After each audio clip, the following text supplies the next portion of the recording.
Hello everyone, welcome to star IQ के video platform पे आप सभी का बहुत बहुत स्वागत है। आज 20 मई है और 20 मई 2023 के हरियाणा करंट अफेयर इस पर्टिकुलर वीडियो में हम पढ़ने वाले हैं। आइए सेशन की शुरुआत करते हैं। आप सभी को राधे राधे।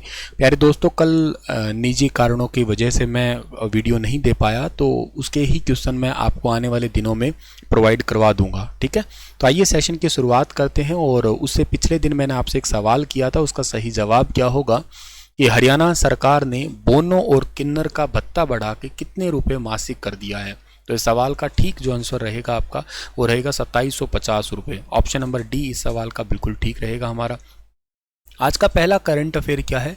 देश का पहला एलिवेटेड 8 लेन का या 8 लेन एक्सेस कंट्रोल एक्सप्रेसवे, जिसमें कितने किलोमीटर हिस्सा हरियाणा क्षेत्र का होगा, ये अभी हाल ही में बन के तैयार हुआ है एक्चुअली।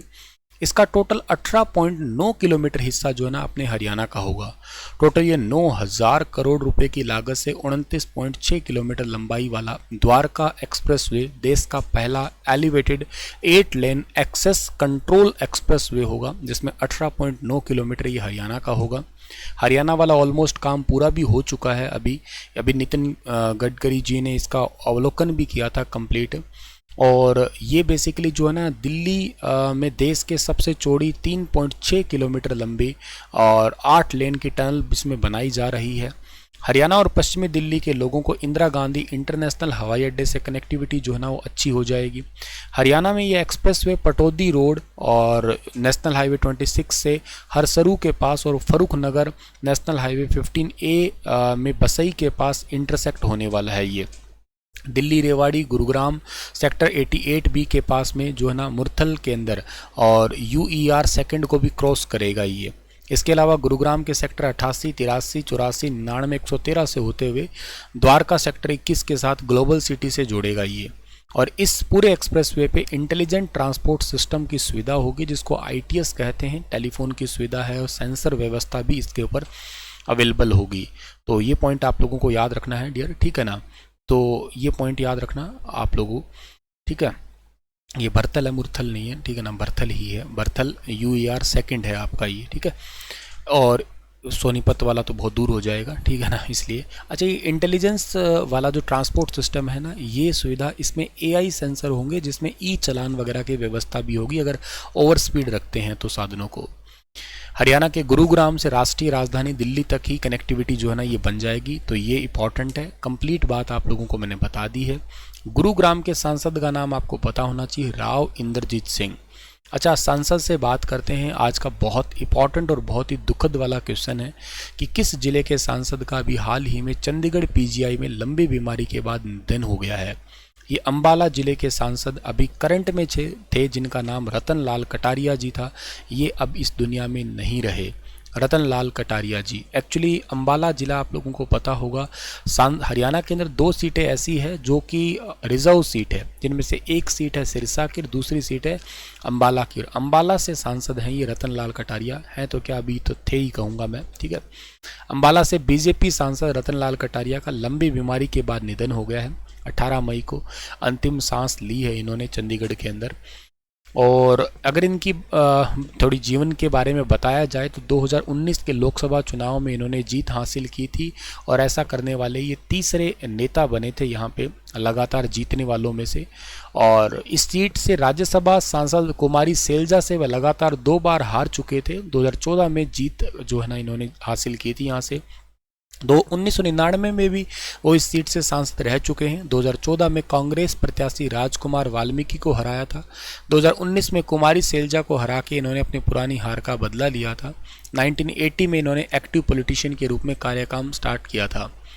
2001 से 2003 तक ये हरियाणा के अध्यक्ष भी रहे थे। मई 2019 से केंद्रीय जल शक्ति एवं सामाजिक न्याय अधिकारिता मंत्री ये बने थे।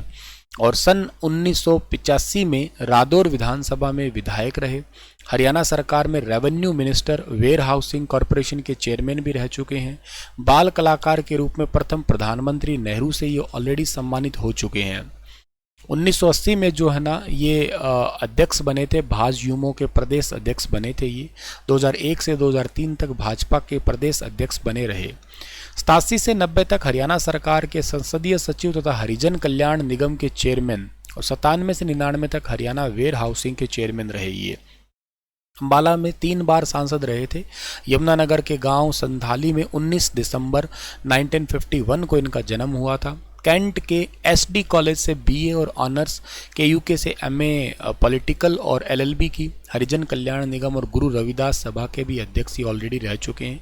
मोदी जी ने भी ट्वीट करके ओम शांति दुख प्रकट किया है इनके लिए।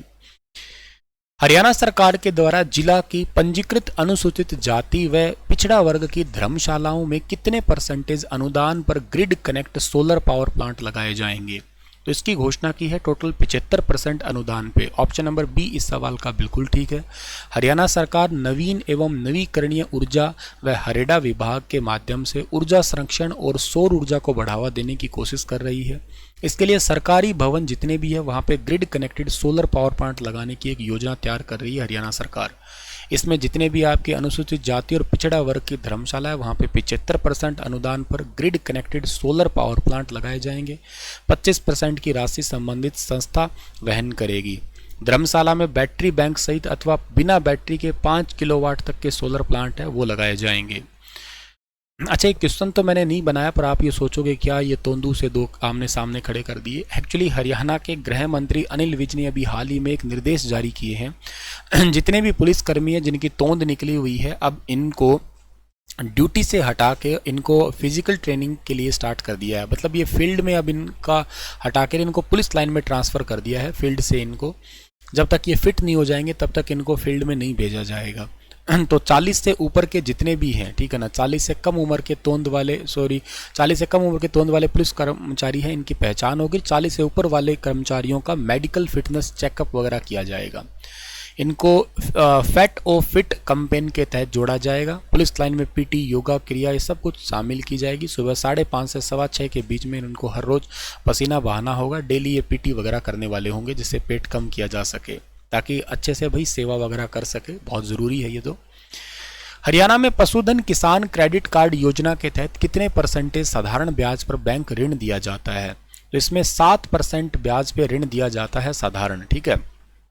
पशुधन किसान क्रेडिट कार्ड योजना, इसमें गाय, भैंस, भेड़, बकरी, सूअर, मुर्गी इनके रख रखाव के लिए 3 लाख रुपए मैक्सिमम तक लोन मिलता है। और जैसे 1,60,000 रुपये तक की राशि की लिमिट पशुधन किसान क्रेडिट कार्ड बिना कोई ज़मीन गिरवी रखे या बिना किसी गारंटी के जो है ना कॉलरेटल सुरक्षा बनवा सकता है। मतलब इस पर कोई मतलब आपको ऐसा नहीं कि गारंटी देनी पड़ेगी ये, ठीक है। अच्छा, ये तो ठीक है हमारे पास यहाँ पे, पर हाँ ऐसा है कि यदि कोई पशुपालक इस राशि से अधिक लिमिट का पशुधन किसान क्रेडिट कार्ड बनवाना चाहता है तो उसको अपनी ज़मीन या कोई जमानत देना फिर अनिवार्य हो जाएगा। 7% का ब्याज होगा। इसके अंदर से 3% ब्याज का अनुदान केंद्र सरकार करेगी और 4% के हिसाब से जो है ना चुकाना पड़ेगा। 7% ब्याज के दर के हिसाब से अधिकतम 3 लाख रुपए तक की ऋण की राशि पर केंद्र सरकार 3% का ब्याज अनुदान करेगी।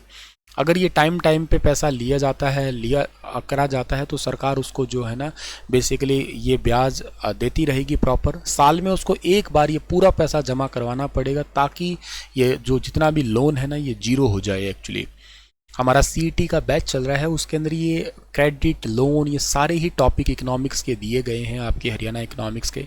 बहुत गजब का तो सिलेबस और बहुत गजब का कंटेंट आपके लिए चल रहा है। अगर आपने उस बैच को नहीं लिया है तो अभी भी ले सकते हैं। स्टार IQ एप्लीकेशन पे अवेलेबल है, ठीक है ना, आप लोग ले सकते हैं उस पूरे बैच को, ठीक है। चलिए दोस्तों, आज के क्वेश्चन तो इतने ही थे और आप लोगों के लिए क्वेश्चन छोड़ के जा रहा हूं। आप मुझे बताइएगा कि हरियाणा के अंदर ना सबसे ज़्यादा 1% के हिसाब से किस ज़िले में है और वन क्षेत्रफल के हिसाब से किस ज़िले में, कम या ज़्यादा दोनों बता देना मुझे आप लोग, परसेंटेज और क्षेत्रफल दोनों बताना, ठीक है। चलिए, और वनों के बारे में जितनी योजना आपको याद है तो ज़रूर बताना मुझे आप लोग, ठीक है। Thank you so much. हाजिर होता हूँ मैं आप लोगों को अगले सेशन के अंदर कुछ नए सवाल लेके। तब तक अपना ख्याल रखना। राधे राधे।